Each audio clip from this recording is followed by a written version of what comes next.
Hello! Welcome to today's Friday Facebook Live session.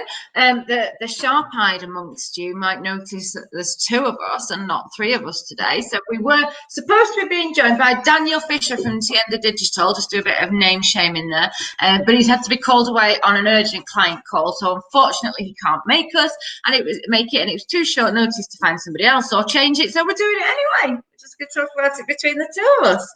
So there we go, Simon Dalley. Who are you? Who are you? Rachel Weinhold, GrowTraffic. Simon Dalley, GrowTraffic. Marvellous. So today we are talking about why does SEO matter to web design and vice versa. So this is a subject that although we are an SEO agency and we focus primarily on the kind of post-website going live side of things, obviously, we work with websites. So we work very closely with web design companies and agencies who do the actual design and build of the website, and we normally come in, as we say, either just before it's launched or just afterwards to do some of the on-site optimization. Sometimes we're brought in a bit earlier to do some of the SEO copywriting. So although we don't necessarily do many web builds in-house, we do some, but we do quite a few web builds in-house when you think about it. Yeah, we do actually. They're becoming more and more. Quite selective about the ones that we do, I think, as well. But anyway, we don't do web design in the same. We don't. Yeah, we don't.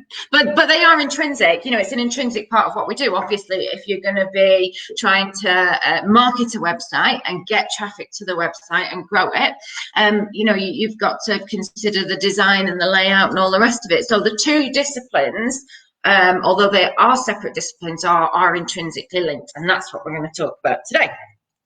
So, why, Simon Dalley, does SEO matter to web design?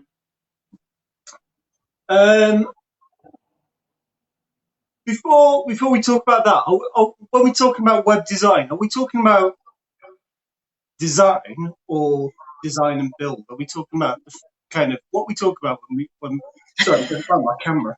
What are we talking about when we refer to web design? Because what are we doing here? Web design is just the design of a website, and it's not necessarily anything to do with building a website. Yes, Mr. Pedantic over here. So what I mean is, most people, most small to medium business owners, they think, right, I need a website. I want to get my business online, and I want to get found by people.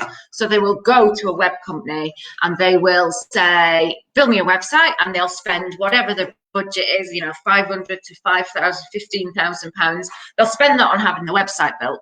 And then that website goes live, but nobody finds it. It doesn't rank, nothing happens with it. And then that business owner then is really disgruntled because they're like, well, I've just spent all this money on a website. Why is nobody finding it? Why am I not getting it? And then they say, oh, I don't believe in that. I don't believe in SEO. I don't believe in the online world. I tried it and it didn't work. So what's the missing link going on there? So I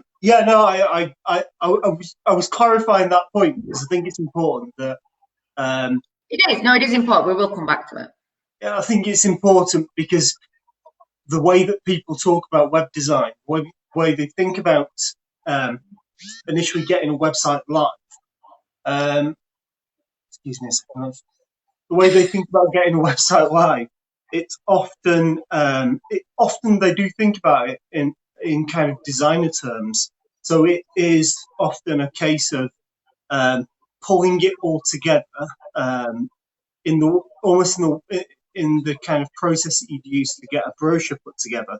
And I mean, there are lots of switched on business owners and kind of graphic and web designers who understand lots of the basic principles of SEO, of building a website to kind of modern standards that you would expect. But it happens so often that the website will go live, it's not optimized, it's kind of it's not just about those kind of standard those web standards that a website should have built into it, but just putting a bit of strategic marketing thought into um, what you actually want your customers to do when they get to your website, how you want them to find it, how it fits into your whole marketing strategy, like, and I think that quite often, far too often, people, business owners, come at this as being, I just need to get something up, and just if you just took a step back and started to think about what the actual, what the real objectives, what the real goal of having a website is, and and how to and to kind of build that in. I think that's often what the missing step. And from a web designer's perspective, perhaps sometimes they don't ask the right questions, or some of them aren't aware. Most of them are aware of kind of those standards. Um, but yeah, so I think, I think that there's also a difference between um, when you kind of have built a website and you've got it live and you're all excited and then not a lot happens. Even when you put a load of strategic thought into the the front of the kind of process of getting a website live, you can often find that a website goes live and not a lot happens for weeks and months, even with the the best plan in the world. So, and I think there's often a disconnect there between expectations, which really date back to like the dot-com bubble where people were making a ton of money from just sticking a website live. Yeah, I mean, there's a lot of things, kind of a lot of issues that you've rolled into one explanation there. So first of all, there's the fact that web developers and web designers are not marketers, and those are two very, very different spheres, aren't they? And different ways of thinking about something. A web developer and a web designer, I mean, they want something to look pretty. They want it to be eye-catching. They're designers, a lot of them, and they want something that's going to kind of grab people's attention, but sometimes functionality gets lost in the process of that. And we've all seen those websites where you're trying to follow the button around to click on the menu because it's fancy pantsies, but it's absolutely unusable. So there's that, and there's the fact also that they're even if they're not designers, they're developers and they're into coding and they want to just build a website. And they don't think about they think about it from a building it point of view. They don't necessarily think about it from a using it point of view, do they?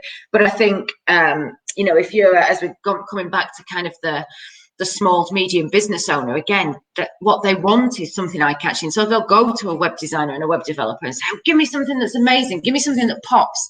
Give me something that screams off the page about what we do. And sometimes that first step of, well, hang on a minute, have we thought about this from the user's point of view, not from the point of view of what you want to shout about? That's the bit that sort of doesn't get done, isn't it? I think that's right. I do definitely think that there's a place for more design in web design, if you like. When we build websites, we build really, functional websites. They look nice, they look pretty, they do the job. But often, I think a lot of web design companies out there will use WordPress, will use like a standard theme that they can find, and they often miss that kind of that truly designery kind of approach. Think of some of the really great designers that we worked with over the years. That just have that kind of that eye for the design work, which you'd expect them to do, and just those little details can make such a difference from kind of a credibility perspective of the website, and a kind of making a website appear quality in a higher quality website, which would just potentially drive that bit more conversions when people actually get on there. What do you think?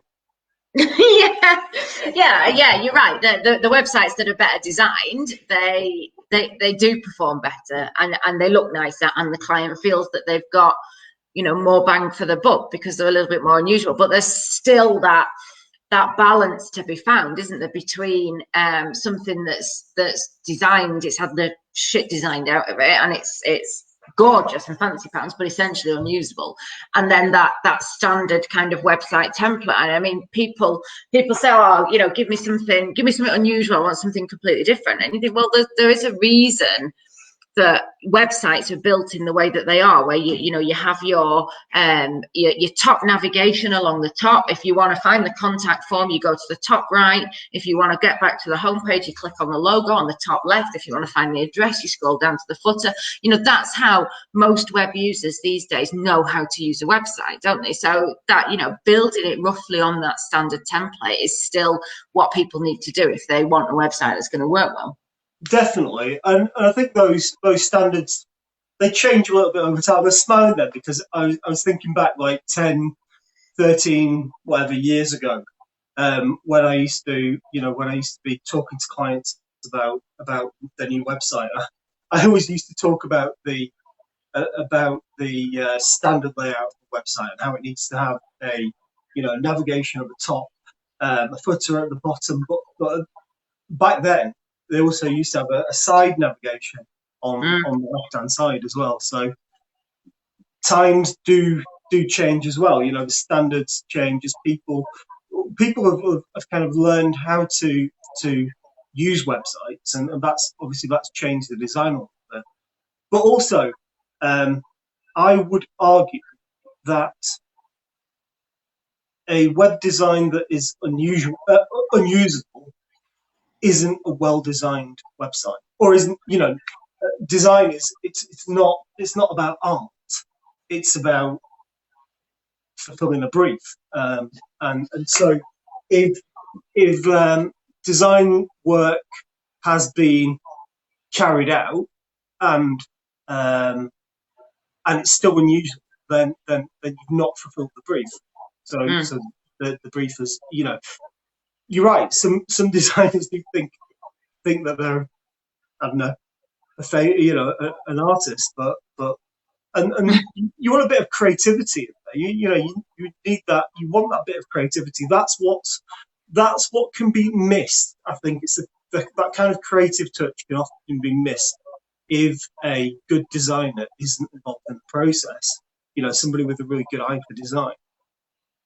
But on the flip side, if you've got a designer who thinks that they are, I don't know, Picasso or something, then you've got the potential that you're going to end up with a site that won't be usable. Yeah, and it's finding that balance, isn't it, between the creativity and the usability. And but a massive part of the SEO process is driving people to the website, but then doing that conversion rate optimization piece, which we'll come on into a bit. And that is all about, are people able to use this? Are they able to find what they want within 3 clicks? Are they able to navigate their way around the website really easily? And if you mess around with the format too much, you are making that difficult for people. And then it becomes counterproductive, doesn't it? I do think as well that a lot of the web standards that we have are based on constraints that like the way that HTML has evolved over time, the way CSS has developed. A lot of the web standards that we have are based on what could be done with those pieces of software kind of 10 years ago. But we've got new CSS, we've got new HTML standards. A lot more can be done from a design perspective, and that's why you kind of see websites looking just that bit more design now, I think. They do, and they're coming on, aren't they? But if you put a website now compared to a website even from 5 years ago, when I'm auditing websites and you're looking through them, you can instantly tell sort of what era a website is from by the layout. But like you say, has it got a side navigation? Although we were recently involved in the building of a website that absolutely wanted a side navigation. Oh, some people still want them, don't they? But yeah, you can definitely date them. Rob's asked us a question, Dally. Hi, Rob. What about branding? He said, do you do that before you begin or in conjunction? So whilst we're talking about web design, and you like branding, don't you? So do you want to field that one? Yeah, so branding's the, if you're lucky enough to be working with a client that's launching, then branding is absolutely the first step that you're going to do in terms of the process. You know, you're going to run a brand workshop, you're going to come and figure out all the kind of the brand pillars and the tone of voice, the colours, you know, things like the elevator pitch. You're going to get the sometimes, you know, you're even lucky enough to be able to help a company to choose a name, you know, things like that. And all that needs to be done first, because that's going to feed into the design of the website. That's going to feed through to, I mean, ultimately, it's going to feed through to the SEO as well. All this thing, what we're talking about is how you communicate with your customers. And that's what I think, that's what I was getting to at the start. You know, quite often business owners or some business owners will see a website as being a brochure that just is something you just kind of create and stick live. But they don't think how it integrates with all those other bits of the kind of marketing, the comms, you know, the service delivery. All of that needs to be, it all needs to be considered. It's part of everything. I mean, it's fundamental, isn't it? Because I mean, if you think, you know, SEO, and when we keep talking about SEO, really what we mean is search marketing. So it's marketing that website once it has gone live, and this is fundamental. Like you say, if you're working out a brand, you need to know what that brand is called, what the colours are, what the messaging is, before you even start the website, because that is going to inform, first on a really basic level, it's going to form what your URL is, so what your website is called. And then in that respect, you need to know, well, what else is that word or those words, or, you know, associated with online? Is there already a company called that? Is it a rival company? Is it doing a similar thing? Are you going to have a bloody job on your hands to pull those keywords off a similar company? So, you know, from that point of view, getting the name and the URL right is at the beginning is fine. But then also it is absolutely, you know, the tone of voice of your web content, how you're writing it, the content that you're going to have on there, the pages that you're going to need in order to market those specific keywords that you're going to start targeting. You know, all of that absolutely needs to be nailed down before you start. You can do it afterwards. You can do it. That was one of my questions coming later, is can you do it retrospectively? So you can, but it's harder, isn't it? Yeah, I think, and increasingly, I think it's becoming harder to do again. So I always think that SEO kind of goes through waves where new standards come out, and the websites have to be built from the beginning with those things in mind. How can I put this? With the new standards in mind, you're saying, whereas other websites out there will be being built that still are built to the old kind of standards, and that gives the new guys a chance to outrank and outperform. But then you find over time, everybody, all those web designers out there, catch up with the standards. So the standards of kind of markup, of speed, of caching, well, you know, HTTPS, all the kind of different things, responsive web design. You know, you have a kind of the early adopters, if you like, start coming. They set up their websites with all the best kind of SEO standards, and then slowly people catch up, and then a new standard comes out. Yeah, I don't know where I was going with that. The point is that yes, if you are designing, if you're starting from absolute scratch with a new brand, then yeah, get your branding done, your brand tone of voice, your colors, everything. You know, you need to know all of this before you start building the website, because it is easier to do beforehand than it is to try and go back. I'm still here. I think it might be your Wi-Fi, not mine. No, Although it's yeah, we're no, in the it's same not. house, but we're on different Wi-Fi. So anyway, we've talked around the broad issue there of SEO and web design. I want to kind of pin it down into some specifics that people are going to have to think about. So, if you are a business owner and you're going to speak to your web design company and with a view to getting a new website built, what type of questions do you think you need to be asking them to ascertain whether or not they've thought about the SEO side of things? What would be your first questions if you were engaging a web company? What would be my first questions if I was engaging an SEO company? No, a web company. Sorry, a If web design you company were a about, business owner. right, okay.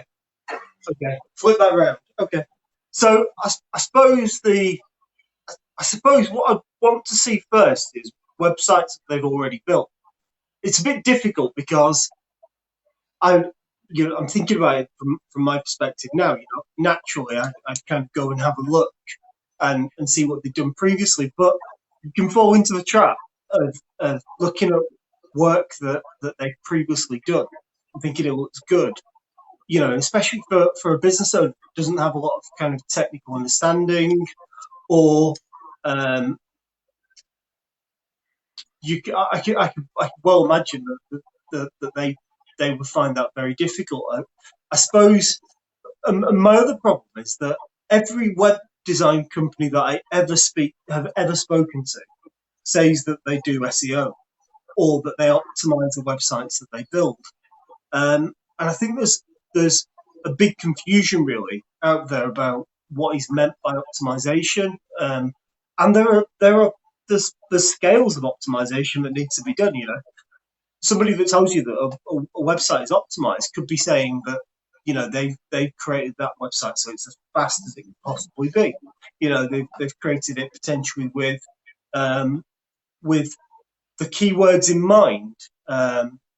They've probably written copy for it that helps, that covers the pages. They might have done all these things. They might have thought about a lot of the things that we're talking about. They might consider it to be optimized. So it's more about understanding what I suppose the best way to go about it would be to ask, show me a website you've designed and built, and show me the results of you working on that website. What have you actually really achieved for that business? Because nothing else really matters, and we can get quite bogged down in technical aspects of coding, of kind of building a website, designing a website, or even just the delivery of the strategy and elements of different tactics from that.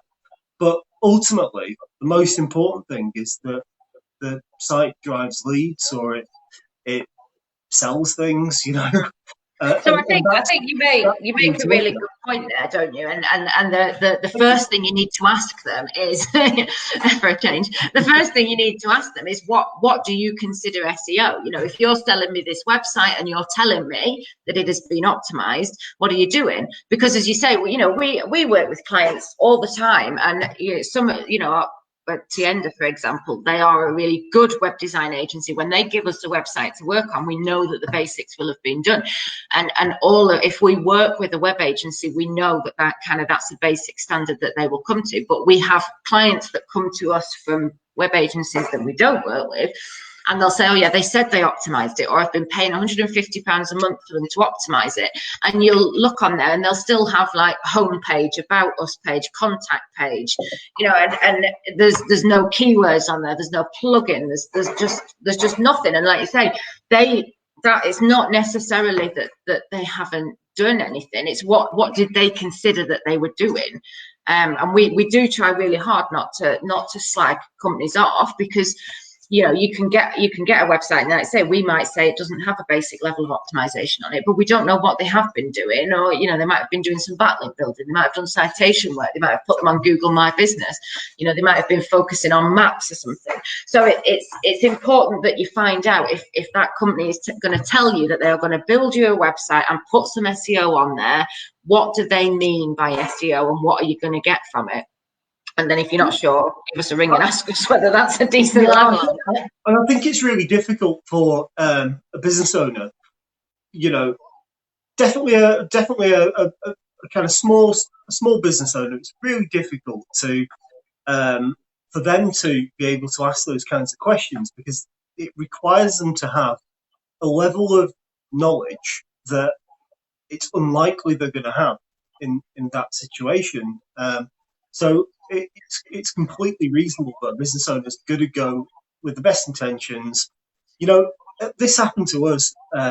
This has happened to us this year. So it's nothing to do with web design, but to do with optimization, post design optimization. And the client was using a certain kind of language, and we clarified what he meant by that.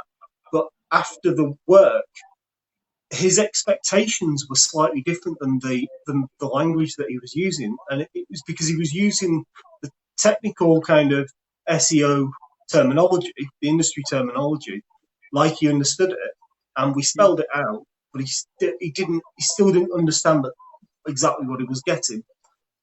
So, you know, we have to change what we do to it's meet a really that easy mistake.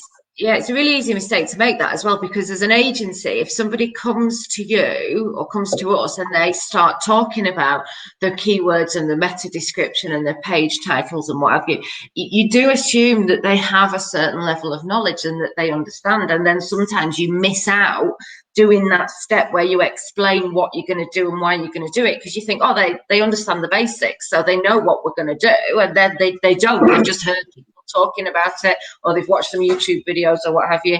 So then they're like, well, what have you done? You know, why are all my traffic lights not green on yours? You know, and it's easy to miss that out and assume that there's a level of knowledge that there isn't there? But I don't want to get too far down this, because I do want us to talk about some kind of specific things that people are going to be experiencing here. So again, we're thinking, putting ourselves in the shoes of your small to medium business owner. They're approaching the web company. They want to get a new website built. How much does hosting matter? Hosting and HTTPS and security and all that. How much does that matter to SEO? Hugely, massively, or it can do. You know, it can have a huge impact. It can have a small impact. It depends on the business. Are they local? You know, but how much traffic are they going to get?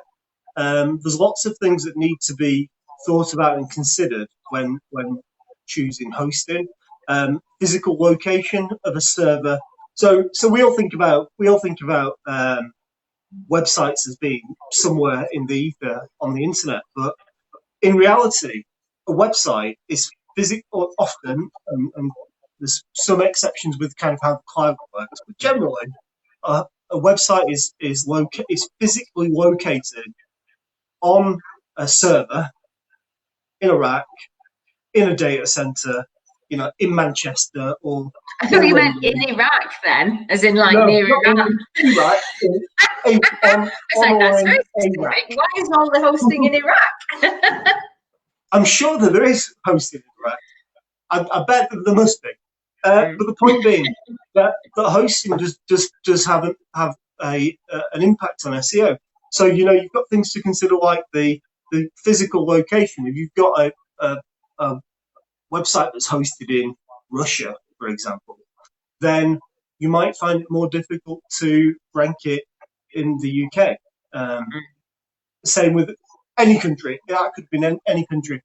But obviously there are some countries that are perhaps have more kind of negative kind of, you know, associations.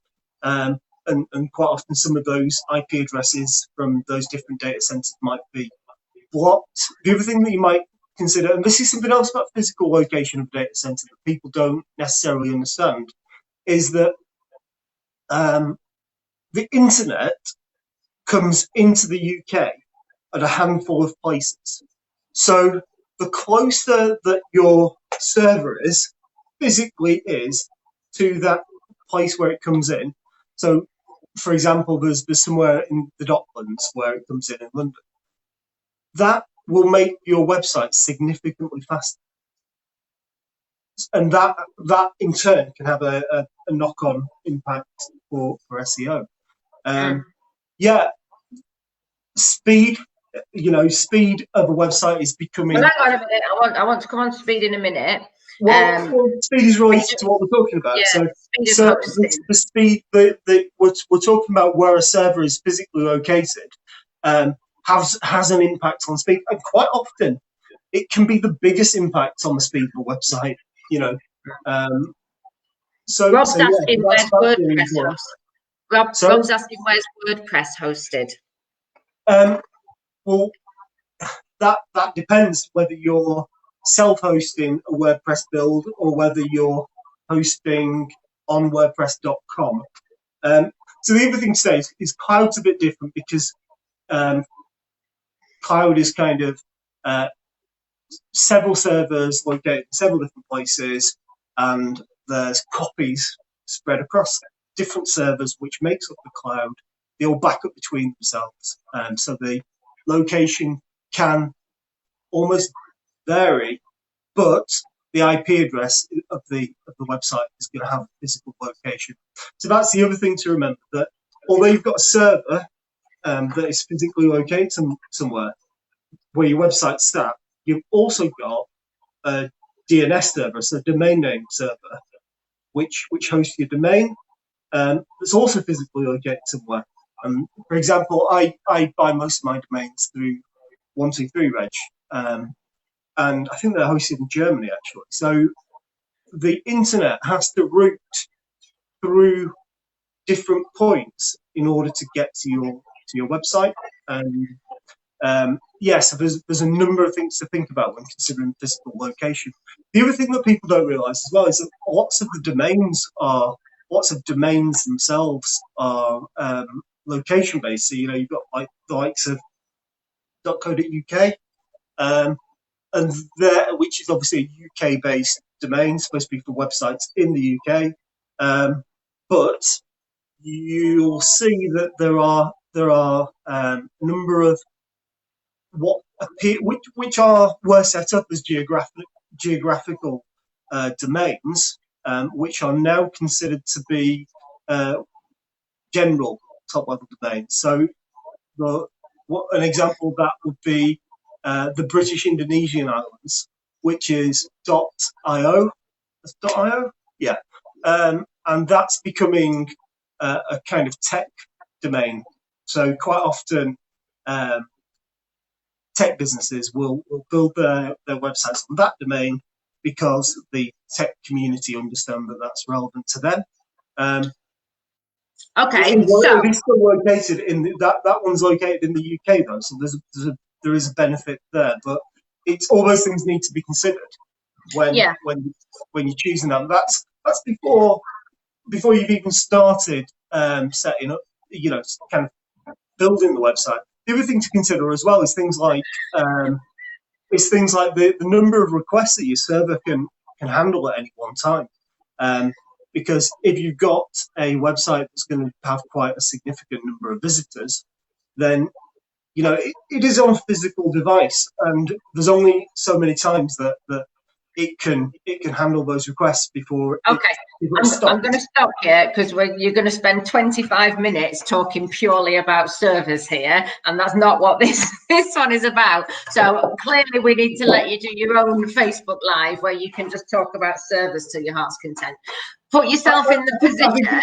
It's just really important. Go on. Yeah, so every time you say the internet, it reminds me of the red button.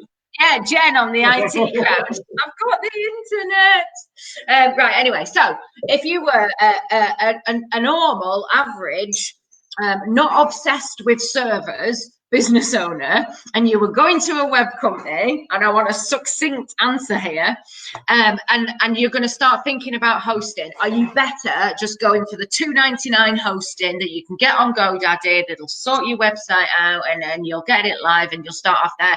Or are you better going to a specialist company? Like when we do all our hosting, we do it through Bandicoot, who've worked with for ages, because they provide exceptionally good hosting. They back up the websites, they do all the security, you know, they're just, and the second to none. Also, they're on the end of the phone whenever anything goes wrong, should it go wrong, which it rarely does. You know, are companies better at the very beginning setting off on a better level of hosting, or should they buy a cheap one for now and upgrade as they go along? Depends on their requirements. Okay. Yes. There's no right or wrong answer to it. If you've got a website that's only going to get 100 visitors a month, go for the cheap one.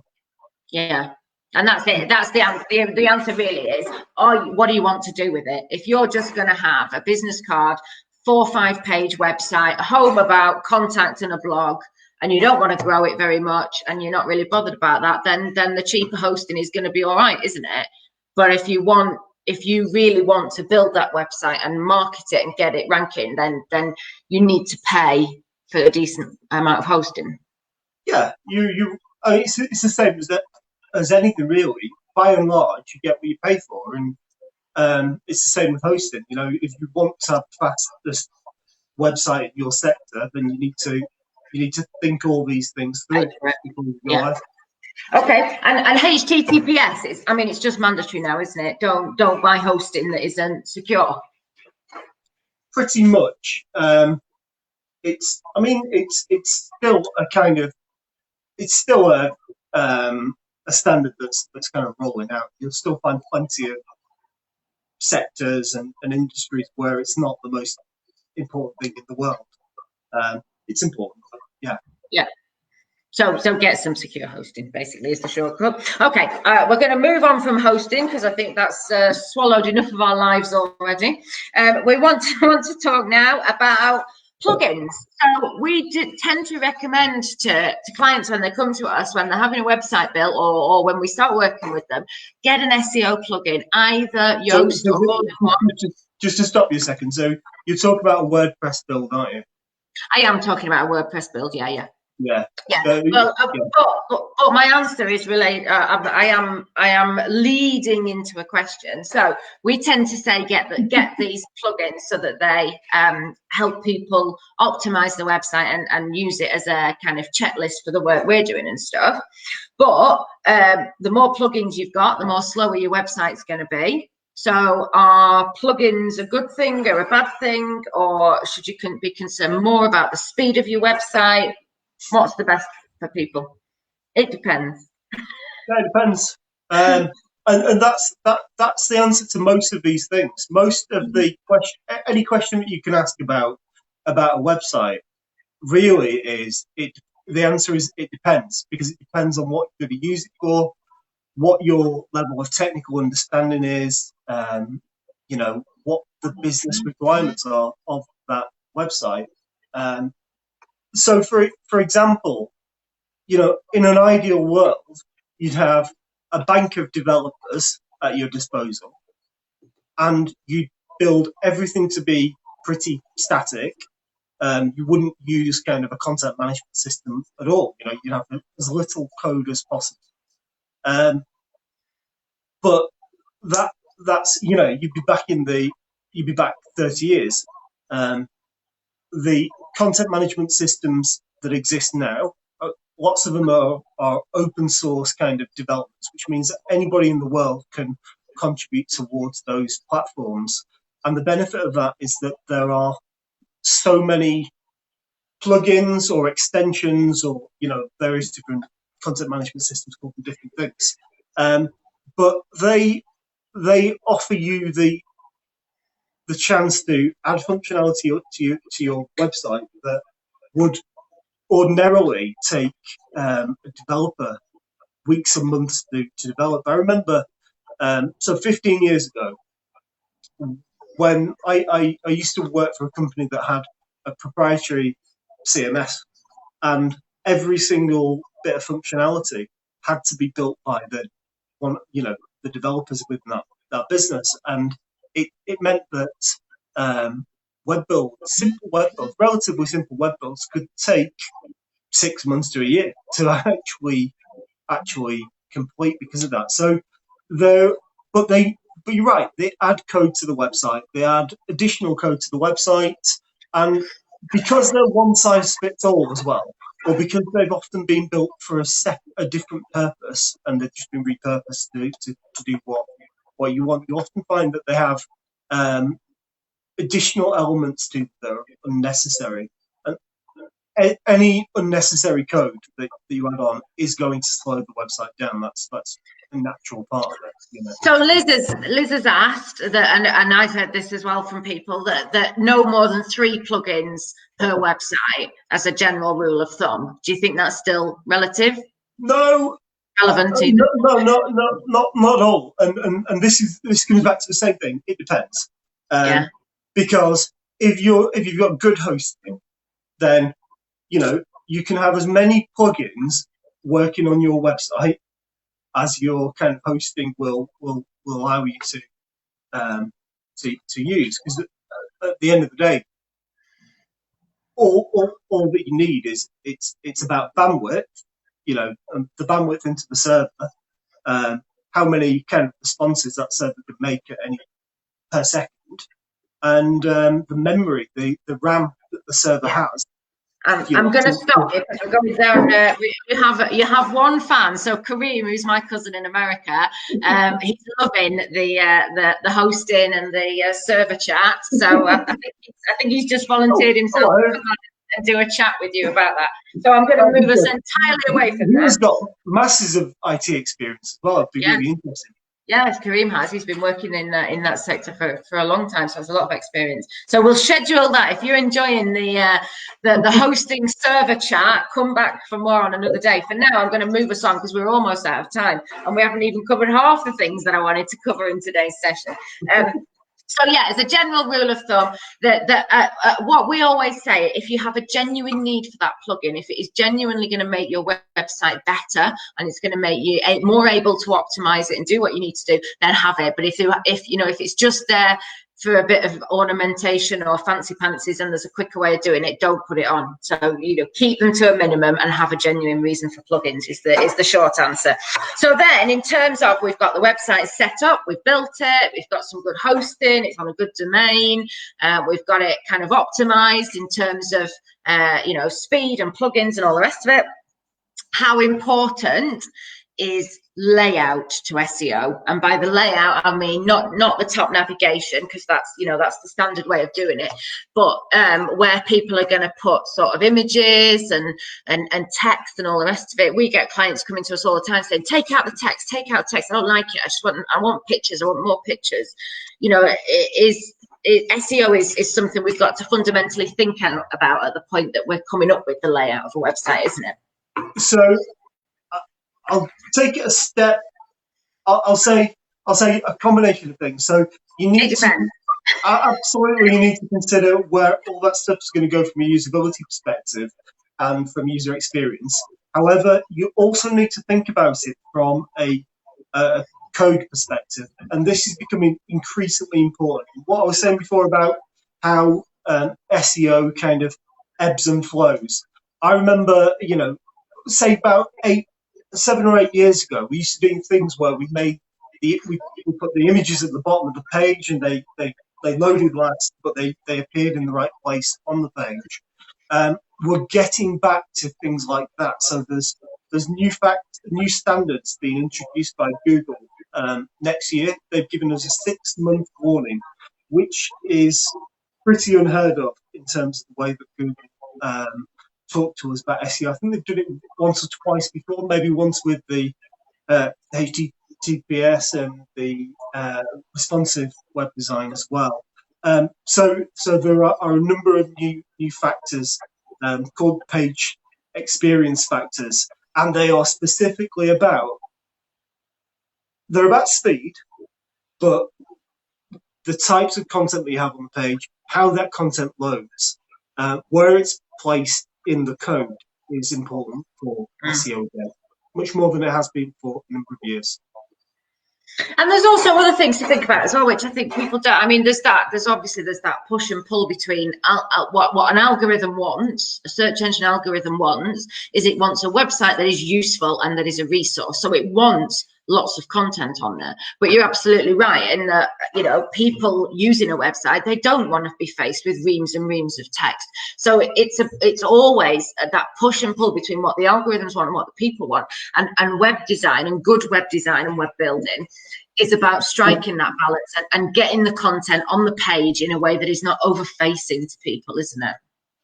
Yeah, absolutely. And we often talk about the length of content that we suggest should be on a page, and it's generally a weighty piece of content, and yeah, it's beneficial for SEO, especially for smaller websites. But there are ways and means of making that page feel less wordy. You know, and that's something that a good web designer should be factoring in. You know, because essentially all they should see is the text as being a design element, and how are they going to factor that into the page design, whether that's make the page longer, you know, make a bigger page, or create things like accordion divs, or things like that. And that's the concertina, isn't it? That's where you have a little bit of text that appears and then you press read more and it expands the box. Yeah, so that you've got the text on the page, but if you're just a normal user, you're not faced with, you know, big massive dissertations. You can access the content as and when you need it, can't you? Yeah, and tabs and you know, there's all those types of things that can be incorporated into the design of the page. So you've still got a reasonable amount of content on the page, but it's not over-facing for somebody that wants to quickly consume that content. Yeah, I just want to talk quickly as well about about content when people are building a website. I mean, I always say to people, if you want to market a website, you've got to be adding content to it. You've got to be putting it on there. So in terms of building it, it is better to start with the kind of minimum content that you can get away with, and then add that content in, create more pages, build it out, add a blog in, all of that sort of stuff. I kind of disagree with you in a way. And the reason is that historically, it's always been best to go live with as much content as you can get away with putting live to start off with, because you have a kind of bounce when you first go out there. So you first go live, you get a load of decent rankings, and then your rankings kind of drop off a little, or tend to drop off a little bit after a few weeks. But if you've got more content, you've got more chance to rank and feel that benefit long term. Whereas if you slowly add it in over time, you can find that it can be more difficult to rank. So ideally, you get everything live to start off with, but most businesses can't do that. So and that's the balancing act between what's practically possible and what's kind of ideal for SEO, because sometimes you just never do anything. And that's the point, isn't it? A lot of people will spend so long planning their website and writing out all the content, and really it's better just get either a website up there, or you redesign the website or whatever, get it up there and add the content to it as you go, because it should be a work in progress. But in terms of how people need to think about the SEO going forwards when they're writing the copy, it's things like considering your marketing funnel, isn't it? What are your landing pages going to be? How are people going to be coming into this website? So are they coming from social media? Are they going to be Googling? Where are they coming into the website? And then what message are they getting when they land on there? And then how easy is it for them to navigate through that page? I mean, this is into the realms of conversion rate optimization rather than search engine optimization, isn't it? So, you know what I mean? Do you want to explain? It's that balance between UX and SEO, UX and CRO, isn't it? Yeah. In terms of the different things that need to do, they all play together. all those kind of trust signals that you get from having a really good UX, and obviously the And benefits UX of is having, user experience. yeah, yeah, absolutely. So that's going to have a potentially a positive impact on your rankings as you go forward, but also things like, people forget that things like sorry, I'm coming up with words. Meta description. Things like the meta description appear as a snippet in Google, and that has an impact on the click-through rates that you get. All those things, that appear in the SERPs affect the click-through rate, which again has a positive or negative impact on how you're able to maintain a ranking, even if you get it. So there's lots of SEOs out there that just do things like link building, and that they'll help you get the ranking, but they won't necessarily be able to help you maintain it long term. And the other thing is, if you're coming at this from the point of view of a normal small to medium business owner, what their concern is and how they measure success. And I think we talked about this last week, didn't we? And how do people measure success? But what they measure success in is how many inquiries am I getting through the website? How many people are actually either filling out the contact form, picking up the phone? How many of those am I converting into customers? So whether we call it SEO, search optimization, conversion rate optimization, they don't really care. They come to us wanting more customers. So SEO is what we do. We drive the people to the website, and we use a variety of tools to do that. But if they are then not converting once they get there, if we're then losing them all, or they're interested but they're not picking the phone up, or they're picking the phone up but then they're not buying anything, then you've still got to keep going back to all those other stages, haven't you? Because if they're picking the phone up but they're not buying, are they the wrong people in the first place? Do we need to retarget at the other end of the campaign?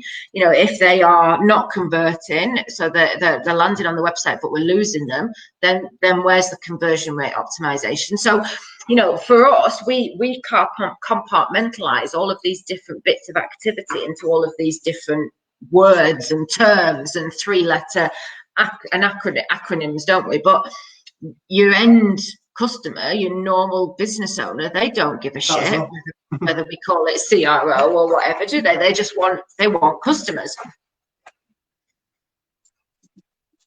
Have I lost you? Is your Wi-Fi gone? No, yeah, it's okay. It's gone. Fine.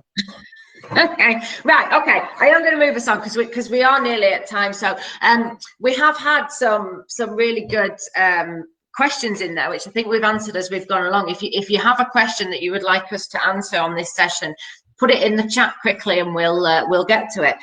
But just to kind of round off, if you were recommending to a normal business owner that they're just at either the beginning of getting the website designed, or they're just launching it or whatever, and they haven't thought about SEO yet, what would you recommend that they do as the first port of call? I would suggest that I don't even want to call it SEO, like we just said, really start trying to understand their customers and how they're going to interact with their products and services. Map it all out, look at all the different touch points, look at how you're going to drive people, start to get a really deep understanding of what their wants and desires are, their pain points, their triggers, the things that make them become, and those are the things that make them become aware that they need the product, through to, and really understand that thing as well about the things that make them understand that they need the product versus the things that are going to actually make them buy the product. And it's often very different. So there's lots of things that they need to consider, but just don't approach it that you're just going to set a website live, because that's not the beginning, let alone not the end. Would you recommend, I mean, as I said before, we do tell people to I know, again, we're presupposing WordPress websites here, but, get an SEO plugin. Yoast or all-in-one SEO are the best ones. you know, they're a good starting point, aren't they? They prompt people to just put that basic level of optimization on their website. So to think about the keywords, to put a meta description in there, it's a good place to start, really, isn't it? I mean, if you're using a WordPress website, or if you're using any kind of CMS, there's going to be plugins and extensions out there that can help you with SEO. You know, WordPress doesn't it doesn't put anything in those necessary kind of SEO fields from the beginning. So you have to have one. There's no real two ways about it. You could create custom fields for each page and kind of code them in at that level. But yeah, I don't love Yoast. I think it puts loads of crap into the page. I'm much happier with all-in-one SEO plugin, which is like one of, if not the original WordPress SEO plugin. That might be because I have been using it for God knows how many years, and really, I feel comfortable with it because that's what I've always used. Also, I don't feel the need to. When I started doing SEO, we didn't have the option of a traffic light system. So I learned to do SEO in a very different kind of way. So I ignore the traffic light system anyway half the time. It's a bit meaningless. Yeah, well, I mean, good for a business owner. It's good for a business owner. There's pros and cons to all of them, and I think that the thing is you'll find the one that's right for you. But as your average kind of business owner who's not an expert in SEO, the traffic light system is just quite handy. But I always say to people, don't waste your life trying to get those traffic lights to go green, because I can optimize a page and know I've done it really well, and I'll still only get an amber. So don't let it rule your life, basically. But it is a good starting point. I think also we are coming up to time, so I'm gonna whiz through a few more things. Obviously there's Google Analytics and Google Search Console, which are completely free. You put a bit of code on your website and it tracks it, and it gives you so much information. It will tell you how many people are on there, how long they're staying, where you're losing them, what pages they're going on to next, what landing page they're coming in on, what exit page they're going out at. So it just gives you a load of information that can help you start, and Search Console will give you your keywords and your search queries and your rankings and all sorts of different things. So that's really good. Also there's SEM Rush, which will give you, I think it's free for the kind of basic level, but it'll just tell you again traffic, but also where your keywords are, where you're sitting. So that's a good free tool. And then there's things like Screaming Frog. What's that other one? SEO something or other. That's really good. And then there's SEO ranking, but now you're getting into the realms of starting to pay for tools, basically, that'll check your tracking. But if you just want to look at a basic level of optimizing that website to start to get it found, there are some really, really good free tools out there that are easily to come by. Okay, we're coming up to time, so just on that point, Rachel. Well, yeah. I mean, those are decent kind of SEO tools, but if you want to improve your kind of website from a web design perspective for SEO, then I suggest something like Hotjar, using like usability testing. Hotjar has a 2-week free trial kind of system offer, and it lets you does everything from heat mapping to click mapping to scroll mapping to even recording what the users do on the website. And if you're really convinced that your kind of user signals are damaging your rankings in some way, then that is that type of usability software that you need to kind of give a try, plug into, see what they're actually doing. Yeah. Or you can pay people to sit in front of your your website and try and navigate through. There's Well, that's plenty another of, thing, isn't it? I mean, yeah, I'm gonna speed it along to run out of time, so that you don't even have to pay people. Just ask your friends and family to go through your website and say, how easy was it? Could you find what you wanted? Could you use it? Could you get to the right place? That's even better, isn't it? Okay, we're coming up to time. I always ask for a top tip. So without giving us a life story and telling us what you did 15 years ago, one top tip for a business owner now, what would it be? don't know, use Hotjar. You Hotjar, okay. And mine would be talk to your web developer, talk to your person who's building your website, and just ask them, what do they consider SEO? What are they planning to do? And what are they going to, are they going to give you some next steps, or what would they recommend the next steps be after that? Yeah. Failing that, get in touch with GrowTraffic and we'll help you out. It costs nothing to have a chat. We'll point you in the right direction. I suppose that the advice I would give is just do your homework before you commit to doing anything with anyone. Listen to what they're saying, read up about it, get yourself to a level where you've got some kind of level of understanding, so that you can be confident in the business that you're engaged in. Yeah, okay, brilliant. Thank you very much. Thank you to everybody who's watched, and thank you for your questions. I think that's been a really useful session. Dalley and Kareem are going to have a chat now and work out when they can spend 4 days talking about hosting and servers. So that'll be interesting. And we'll be back next week with another Friday Live. So that's it. Thank you very much.